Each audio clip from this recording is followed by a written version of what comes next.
राम राम जी। हम सुन रहे थे घर जमाई की कहानी, हरिधन नामक घर जमाई की कहानी। हरिधन सबसे पहले उठता, सबसे ज़्यादा काम करता। उसका मनोयोग और परिश्रम देखकर गांव के लोग दांतों तले उंगली दबाते थे। उसके इस ससुर का भाग्य बखानते जिसे ऐसा दामाद मिल गया। लेकिन जो जो दिन गुजरते गए उसका मान सम्मान घटता चला गया। पहले देवता, फिर घर का आदमी और अंत में वह घर का दास हो गया। रोटियों में भी लाले पड़ गए, अपमान होने लगा। घर के लोग भूखा मरते तो साथ ही उसे भी मरना पड़ता तो उसे जरा भी शिकायत न होती। लेकिन जब वह देखता है कि लोग तो मूंछों पर ताव दे रहे हैं, लेकिन मैं ही दूध की मक्खी बना दिया गया हूँ, तो उसके अंतःस्थल से एक लंबी और ठंडी सी आह निकल आती है। अभी उसकी उम्र 25 साल की ही तो थी। इतनी उम्र में कैसे बाकी की उम्र वो कैसे गुजरेगी। और तो और उसकी स्त्री ने भी उससे आंखें फेर ली थी। यह विपत्ति का सबसे क्रूर दृश्य था। आगे देखते हैं हरिधन के साथ क्या होता है। सारे घर ने खाया पर हरिधन न उठा। सास ने मनाया, सालियों ने मनाया, ससुर ने मनाया, दोनों साले मना कर थक गई। हरिधन नहीं उठा। वहीं दीवार पर एक टाट पर पड़ा था। उसे उठाकर सबसे अलग कुएं पर ले गया और जगत पर बिछा कर पड़ा रहा। रात भीग चुकी थी। अनंत प्रकाश से उज्जवल तारे बालकों की भांति किरड़ा कर रहे थे। कोई नाचता था, कोई उछलता था, कोई हंसता था, कोई आंखें खींचकर फिर खोल देता।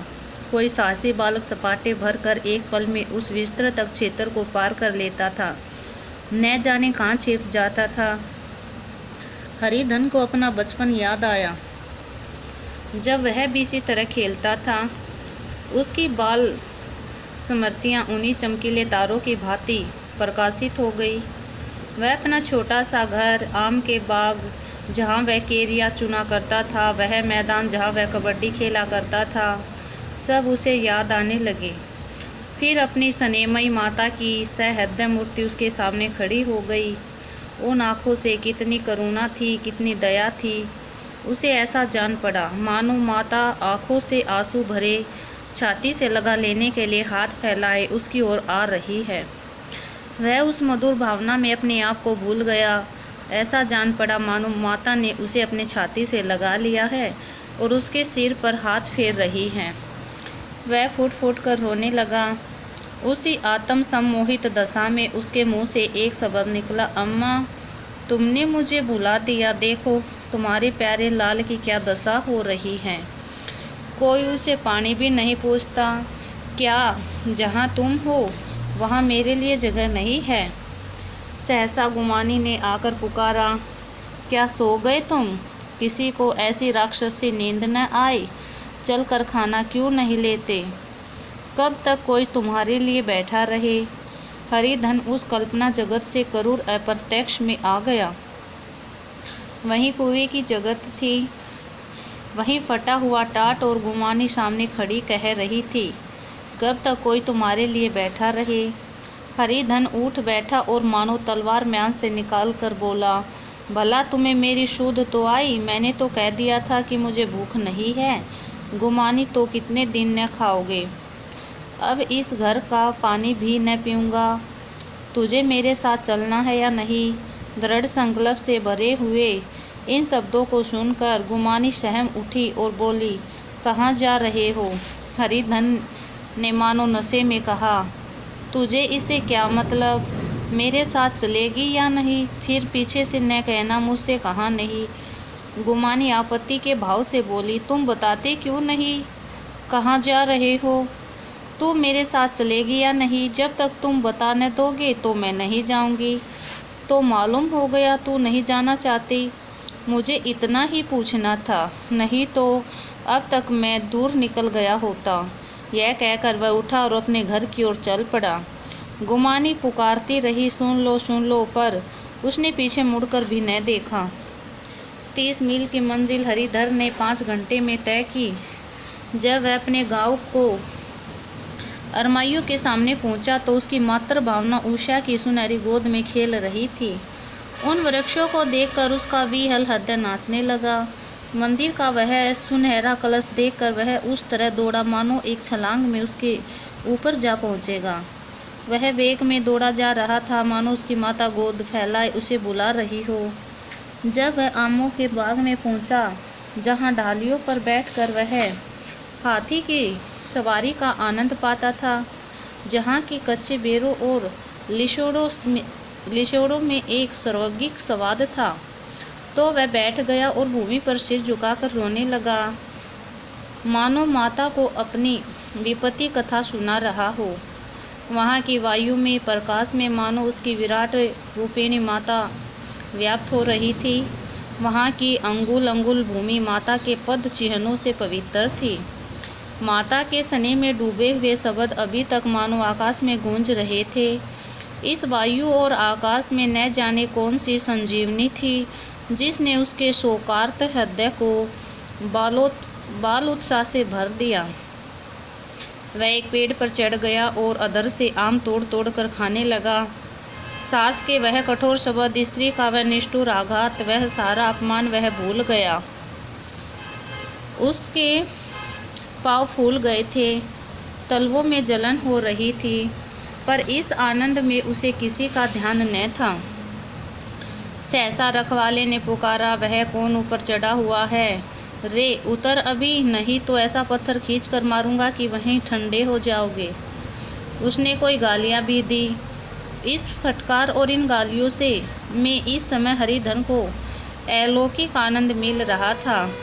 वह डालियों में छिप गया और कई आम काट काट कर नीचे गिराए और जोर से ठट्टा मार कर हंसा। ऐसी उल्लास से भरी हुई हंसी उसने बहुत दिन से न हंसी थी। रखवालों को वह हंसी परिचित सी मालूम हुई, मगर हरिधन यहाँ कहाँ?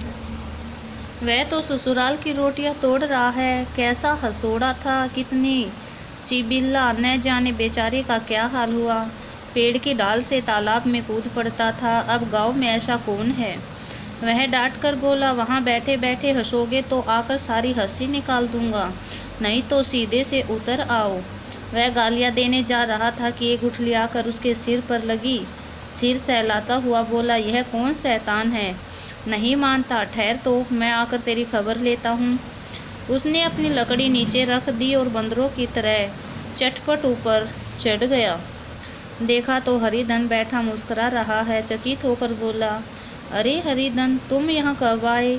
इस पेड़ पर कब से बैठे हो? दोनों बचपन के सखा वहीं गले मिले। यहाँ कब आए? चलो घर चलो। भले आदमी, क्या वहाँ आम की मैसर न होते थे?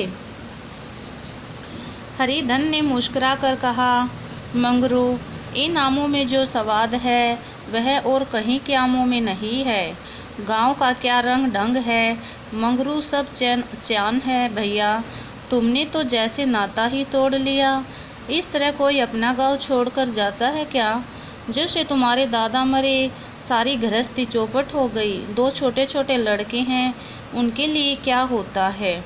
हरिधन, मुझे अब उस गृहस्थी से क्या वास्ता भाई? मैं तो अपना ले दे चुका, मजूरी तो मिलेगी न। तुम्हारी गैया मैं ही चरा दिया करूँगा, मुझे खाने को दे देना। मंगरू ने विश्वास के भाव से कहा, रे भैया कैसी बातें करते हो? तुम्हारे लिए जान तक हाजिर है। क्या ससुराल में अब न रहोगे? कोई चिंता नहीं, पहले तो तुम्हारा घर ही है, उसे संभालो। छोटे छोटे बच्चे हैं, उनको पालो। तुम नई अम्मा से नाहक डरते थे, बड़ी सीधी बेचारी है, बस अपनी माँ ही समझो। तुम्हें पाकर भी निहाल हो जाएगी। अच्छा, घरवाली को भी तो लाओगे? हरिधन, उसका अब मुँह न देखूँगा, मेरे लिए वह मर गई। मंगरू, तो दूसरी सगाई हो जाएगी। अब की ऐसी मेहरिया ला दूंगा कि उसके पैर धो धो कर पियोगे, लेकिन कहीं पहली भी आ गई तो हरिधन वह न आएगी। हरिधन अपने घर पहुंचा तो दोनों भाई भैया आ गए कहकर भीतर दौड़े और माँ को खबर दी। उस घर में कदम रखते ही हरिधन को ऐसी शांति और महिमा का अनुभव हुआ मानो वह अपनी माँ की गोद में बैठा हुआ है। इतने दिनों ठोकरे खाने से उसका हृदय कोमल सा हो गया था। जहाँ अपने अभिमान आग्रह हेकड़ी थी, वहाँ अब निराशा पराजय और याचना थी। बीमारी का जोर कम हो चला था, अब उस पर मामूली दवा भी असर कर सकती थी। किले की दीवार छिद चुकी थी, अब उसमें घुस जाना असहनीय था।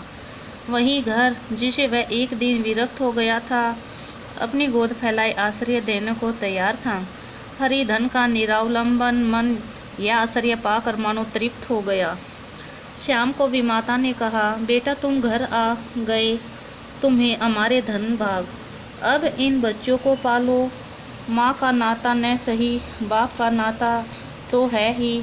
मुझे एक रोटी दे देना, खा कर एक कोने में पड़ी रहूँगी। तुम्हारी अम्मा से मेरा बहन का नाता है, उस नाते से भी तो तुम मेरे लड़के होते हो। हरिधन की मातर विह्वल आँखों को विमाता के रूप में अपनी माता के दर्शन हुए। घर के एक कोने में मातर स्मृतियों की छटा चांदनी सी भांति छटकी हुई थी। विमाता का प्रौढ़ मुखमंडल भी उसी छटा से रंजित था। दूसरे दिन हरिधन फिर कंधे पर हल लाए। तो इसे लाइक शेयर जरूर करना।